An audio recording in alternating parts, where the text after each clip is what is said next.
Hi everyone, I'm Daniel, and in this video we'll talk about another archetype for Arkham Horror the card game. This one revolves around reducing the difficulty of a skill test. Let's dive in.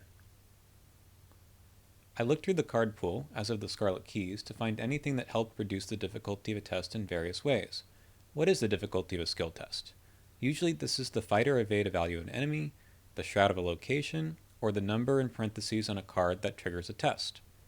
Most of the time, you'll increase your chance of passing the test by increasing your skill value, like by committing a skill card with icons on it. Why might you want to reduce the difficulty of the test instead? First, it lowers the penalty for failure. There are many encounter cards that penalize you for each point you fail by, like Rotting Remains. Usually, completely botching this test, like drawing the autofail, will ding you for 3 horror, since the difficulty of the test is 3. But if you've reduced the difficulty to 1, you can only take a maximum of 1 horror. That can be really life-saving. Reducing a skill test difficulty to 0 is even better. Now you will only fail the test if you draw the autofail token. Why this isn't intuitive, so let's take a look at the rulebook, which discusses how to calculate your modified skill value after drawing a chaos token. Quote, negative modifiers can be applied, but after all active modifiers have been applied, any resultant value below 0 is treated as 0. Quote. In other words, if your skill value is 3 and you're testing versus 0, drawing a -4 or -8 or minus anything doesn't matter, because after all modifiers, your skill value will be treated as 0. And since you succeed on tests that are ties, you pass the test. Although just about every class contributes to this archetype, most of the cards are in the Survivor and Seeker classes, as we'll soon see. But first, let's take a pretty simple example about how to really take advantage of reducing the difficulty of tests. Take Flashlight, a common enough card in the core set and the most basic way of reducing the difficulty of a skill test. As just explained, you can use this to all but guarantee a clue from a 2 Shroud location, since you'll be testing at a 0 difficulty. But we can take that even further by adding in Look What I Found, which lets you discover clues if you fail by 2 or less on a test. If you reduce a 4 Shroud location to 2 with Flashlight, you'll always be in range to play Look What I Found, because since your modifier skill value can never go below 0, you can never fail by more than 2.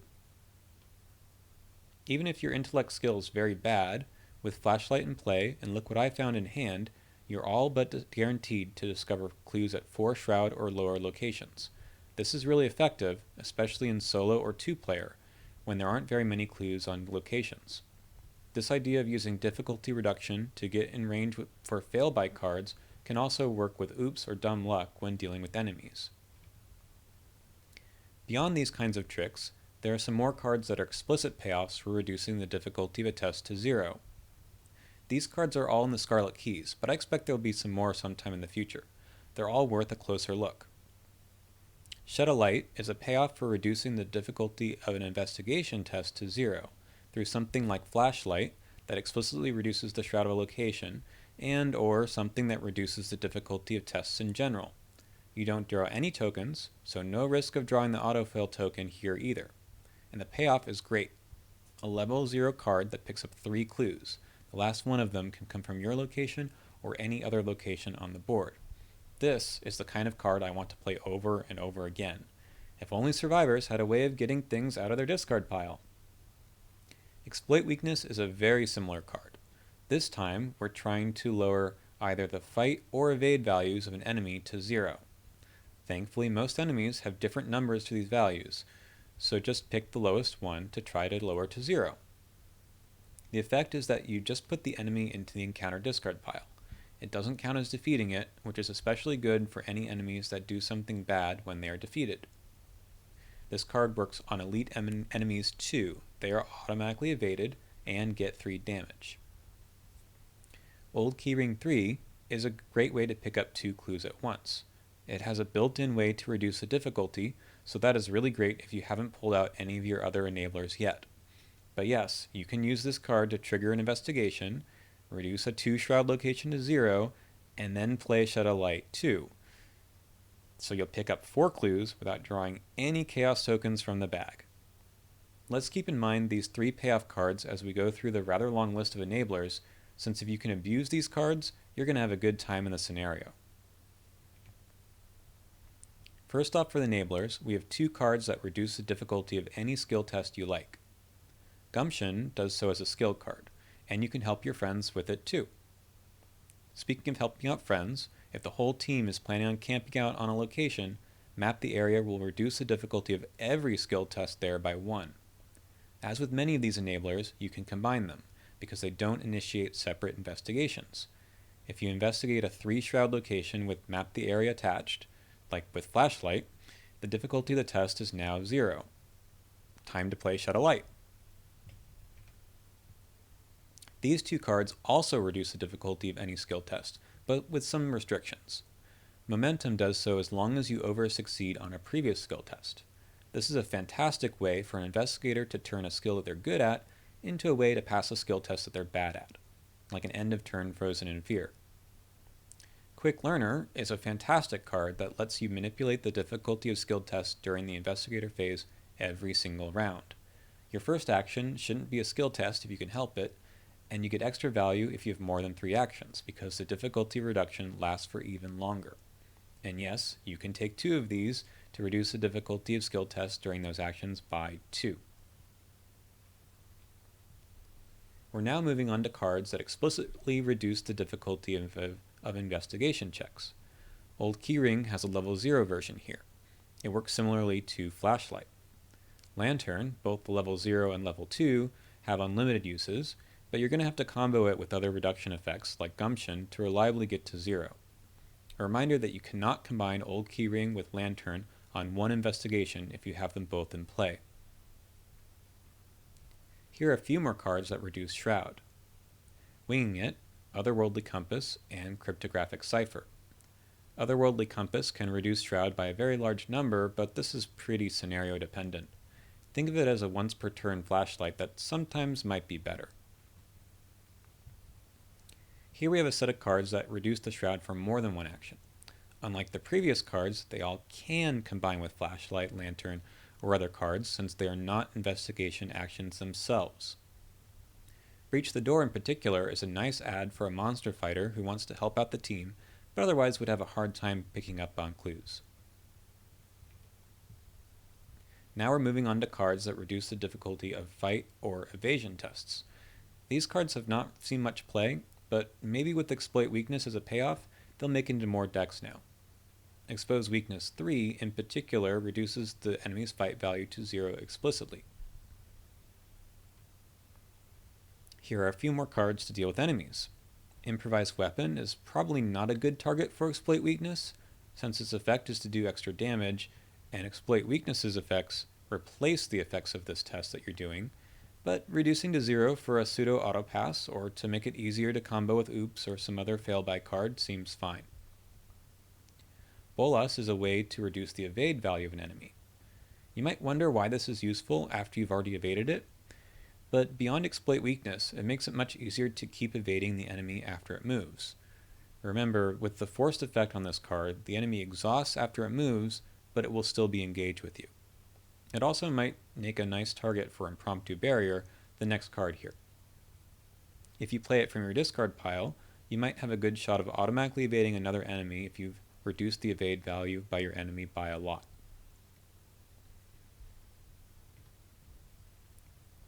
These 2 versions of Stealth are a good way to make Exploit Weakness work too. The reduction of 2 is nice, and you don't have to worry about not exhausting the enemy since you replace the effects of the test with Exploit Weakness's effects, discarding the enemy, or, if it's elite, automatically evading it and dealing it 3 damage. The upgraded version takes away the action cost. We also have a customizable card that explicitly reduces the fight and evade values of all enemies at its locations. The upgrades on Makeshift Trapped aren't particularly relevant for this archetype, but Grizzled, however, another customizable card, does have one upgrade, Nemesis, which attaches to a particular type of enemy. You'd probably best be picking Elite or Monster for this. It will reduce the difficulty of fighting, evading, and parlaying that enemy. Finally, we have 3 more cards which reduce the difficulty of skill tests, but require some special mention. First, Find Close reduces the difficulty of parlay actions. This is very useful in some scenarios and with some other player cards. Flashlight 3 works on investigating and evading and is now a reaction, so you can use it while investigating with some other asset or event, even with a spell like Rite of Seeking. Speaking of combos, the Skeleton Key has some specific rule interactions. Its effect is to set the Shroud of the attached location to 1. That means the Shroud itself cannot be modified in any way, not even with Obscuring Fog. However, you can reduce the difficulty to 0 if you use some other effect that reduces the difficulty of the skill test, but not the Shroud. So something like Flashlight 0, which reduces the Shroud, would not help, but Flashlight 3, which reduces the difficulty, would. I know, sometimes the rules are very specific. There's a few other cards I wanted to bring up that are not exactly the most obvious payoffs for reducing the difficulty of skill tests. Instead, they mostly take advantage of the lowered evade or shroud values that some of the above cards cause. I include them for the sake of being complete, but admittedly they're a bit creative. Importantly, they don't work with cards that only reduce the difficulty of skill tests. Okay, Delilah O'Rourke is pretty straightforward. You can pay her to shoot something. The price you pay is the evade value of the enemy. So you can lower the price by attaching Bolas to an enemy or makeshift trap to a location. Waylay and Eavesdrop also benefit from low evade values that you can cause. Sharpshooter is similar since you're now fighting against an enemy's evade value, but the payoff is whatever your firearm can accomplish. The last two cards here care about shroud value. Lola Santiago is like Delilah O'Rourke, but it's a lot easier to lower the shroud of a location and use her ability. You can use the Skeleton Key to always drop this to 1, but there's another neat trick too. If you use Flashlight level 0 or any other card that reduces the shroud value of a location, not the difficulty of a test, the shroud value, during the investigation skill test, you can use one of the free triggered ability windows here to exhaust Lola Santiago and discover a clue. You'll only pay the number of resources matching the lowered shroud value. You'll still resolve the skill test and probably get another clue too. By the way, you can use this trick with Delilah's ability too if you've lowered the evade value of an enemy during a test. Lastly, we have Stirring Up Trouble, which makes us add curse tokens equal to the shroud into the bag in exchange for 2 clues.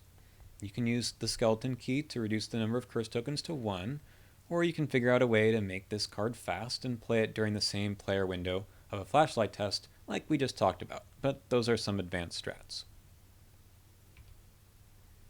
Okay, time to look at some investigators that can really take advantage of this archetype. And what better place to start than Daryl Simmons, who can additionally reduce the difficulty of any skill test at his location by 2. This is an amazing way to stack up the difficulty reduction effects. And oh, by the way, he can take Survivor level 0 to 5 cards and Seeker level 0 to 2 cards, or in other words, pretty much all the cards you just saw in this guide. Minty Fan is the reverse of Daryl, since she can take Seeker 0 to 5 and Survivor 0 to 2. It's still a very good chunk of the cards on the list, including Shed a Light. She also might be able to make use of Arcane Insight, which Daryl can't take. Next up is Vincent Lee, who can take most of the cards on this list, but is limited to 15 Guardian and Survivor cards levels 0 to 1. That should be enough to make this work, and his stat line encourages him to both get clues and deal with enemies, so anatomical diagrams and exploit weakness might make a good deck. Wendy Adams can't take any of the Seeker cards, but she's here to take advantage of the rogue options. She can abuse Quick Learner by getting many additional actions to use at -2 difficulty, and she can also take the Skeleton Key. Rounding out the list is Stella Clark. She is limited to only Survivor cards, but you can go in any direction with her. Like Wendy, she can use Quick Learner for multiple actions due to her built-in ability to take an additional action if she fails a skill test. This gives her a nice rhythm to play in her playstyle. On her first few actions, benefit from failing the skill tests with cards like Look What I Found, and on her last few actions, reduce the difficulty to 0 and play Shed a Light or use Old Keyring 3.